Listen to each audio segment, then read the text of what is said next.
Hey guys, we are back where we are your sports parents. We talk about all things sports related when it comes to raising young athletes. And today is extremely, would you call it pivotal? Is it the episode you don't want to miss? I think this is an episode that every parent needs to watch. You don't remember that from TV back in the day? It's the episode you don't want to miss? No, I don't. God. Don't recall. God. I'm sorry. It just try to make me seem old, I guess. I don't know.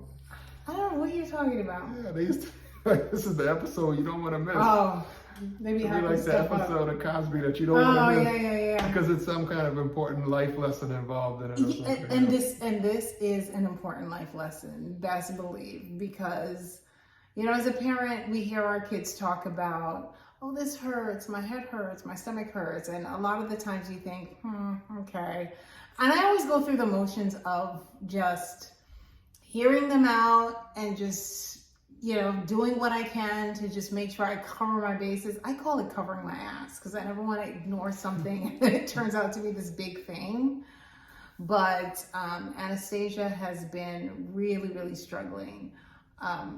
First, we thought it was just anxiety. It turns out it was more than that. Anastasia has been complaining in recent weeks, months, I guess, about feeling struggling when it comes to her her oxygen when she's swimming. Like she feels like she's struggling to breathe. It was something we need to look into to at least figure out what it is. She started mentioning it, I think maybe last year, and it was just like, I was struggling breathing today, or I had trouble breathing today, and I thought it was, and I'd ask why.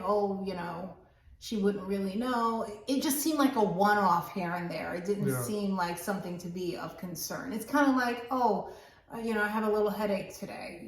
Let me, go lay down or something. It was one of those, but it just kind of slowly kept building.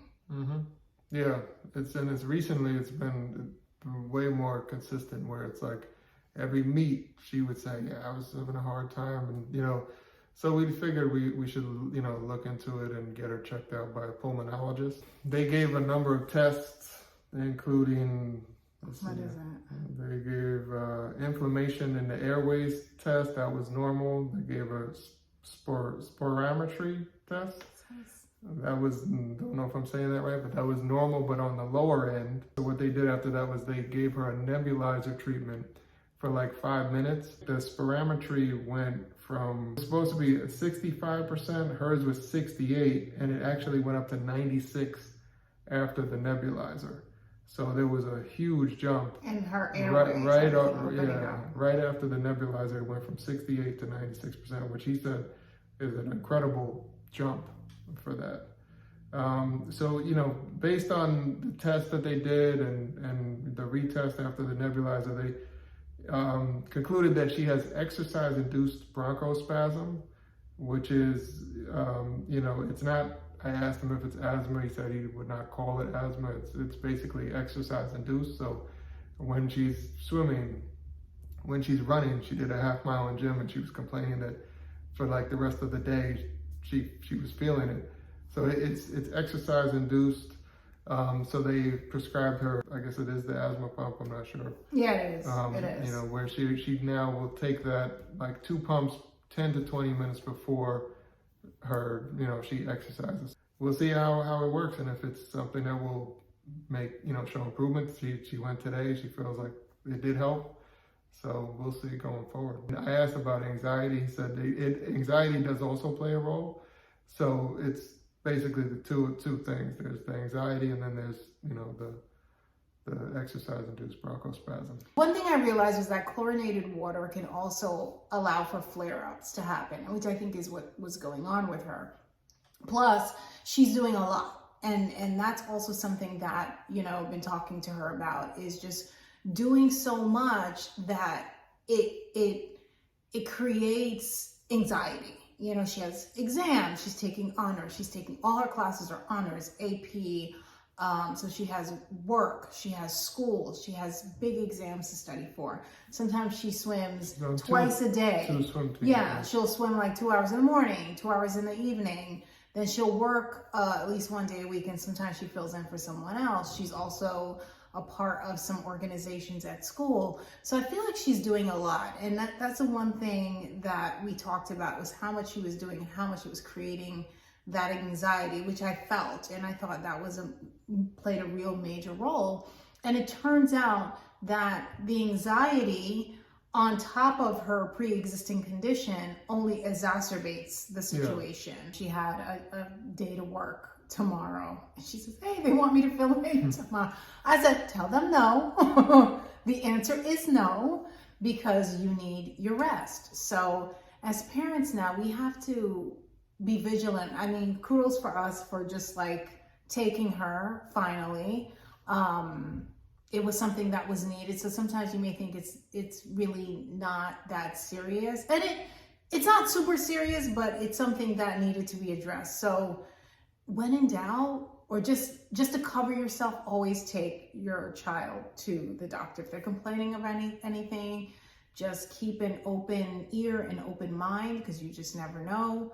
And then encourage them to always listen to their bodies if they're not feeling up to practicing. Because after the testing that she did, she was exhausted. It was like a workout in and of itself. And she had already swam for like 4 hours the previous day. So I was just like, you know what?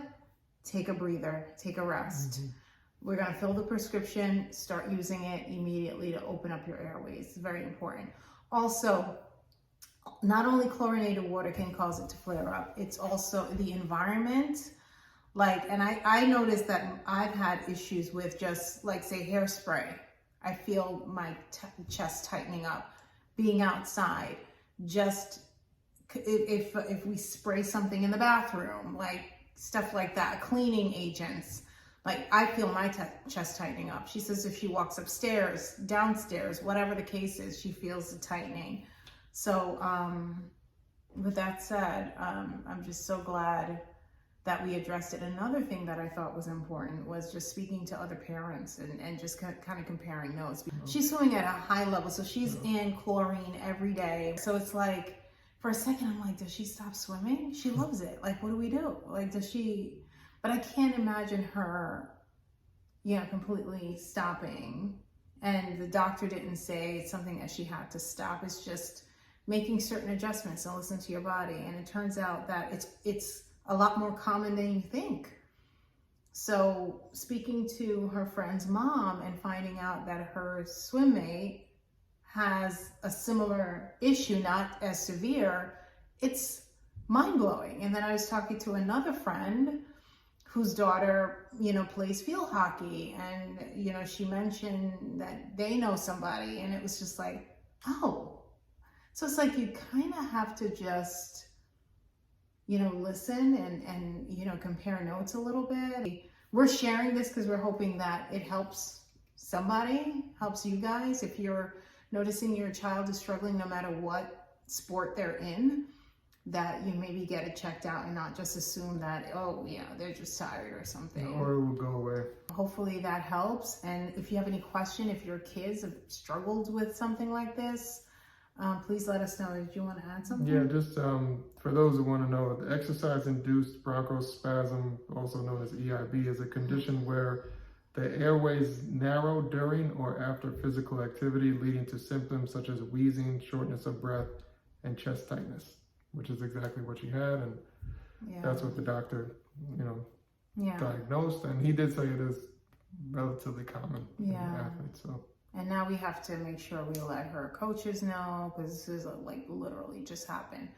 Let her coaches know, let the school know, because she has to now carry a pump in case, because she also says walking up and down stairs, it also causes the tightness and everything. So, Yeah, and then we'll see if by taking that, her times improve. Well, I checked in with her because she swam this morning, and she had the pump with her, and she took it before swimming, and she said that she noticed much more like breathing ability and not feeling that tightness like she did before. So she's already seeing some improvement, and I think that's also a reason why her times were affected because she was having trouble breathing. So hopefully that'll help with her times, and which is interesting because her speed is already crazy. So if taking this will help with her breathing, maybe it will just kind of catapult her to that next level, because she's already pretty fast as a swimmer. And her times have been consistently improving. It's just this may even take her to another level. So absolutely. Well, thank you guys for watching. Please give this video a thumbs up, and also subscribe and share. If you know anyone who is struggling with anything similar to this, please share it, because we want to help other kids. You know, we don't want any other child suffering from this without knowing what it could be. All right. Have a great one. Bye.